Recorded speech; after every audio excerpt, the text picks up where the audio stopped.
যাক, এবার আমার মাছটি ভালোভাবে চাষ করতে পারছি। এই সপ্তাহটা গেলেই বাজারে ভালো দামে বিক্রি করতে পারবো।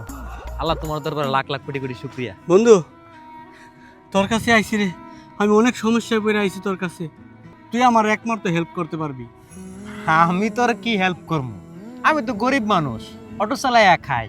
আর তুই তো বিদেশ থেকে টাকা পয়সা কামাইছস, দুবাই থাকতি। বন্ধু, এই বিপদে আমার আর লজ্জা দিস না। প্রথম ভুল করছি আমি বিদেশ গিয়া, দ্বিতীয় ভুল করছি তোর ভাবির অ্যাকাউন্টে টাকা দিয়া। ওখানে আমি টাকা চাইলি খালি আমার মামলার ডর দেখায়, আমার ফ্লাইট রেডি করা। তোর ভাবি যে মামলা করছে, আমি গেলি তো আমার আটকাই দিব। আমি এখন কোনো দিকে লড়তে পারতাছি না। তুই আমার এই দেশের মধ্যে একটা ব্যবস্থা কর। শোন, তোর আজকে একটা কথা কই। তোর বিষয়ে আমি অনেক আগে থেকেই অনেক কিছু জানি। ভাবছিলাম কমু, বিদেশ ফোনও করবো, এর মধ্যে তুই দেশে চলে আইলি। দিন তোর লগে দেখা হইলো, তুই আমার কতগুলো অপমান করে দিলি।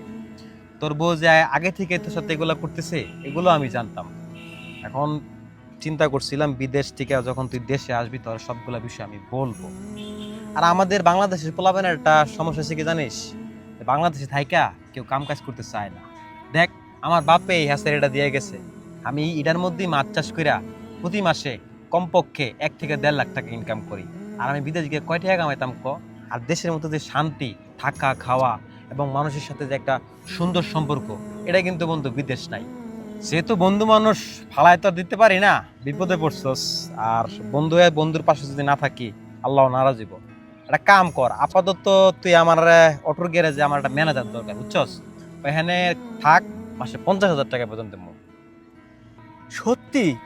তোর অটো রিক্সার গ্যারেজে আমারে 50,000 টাকা বেতন দিবি? তাইলে মাইসে কি লেগা বিদেশ যায় রে?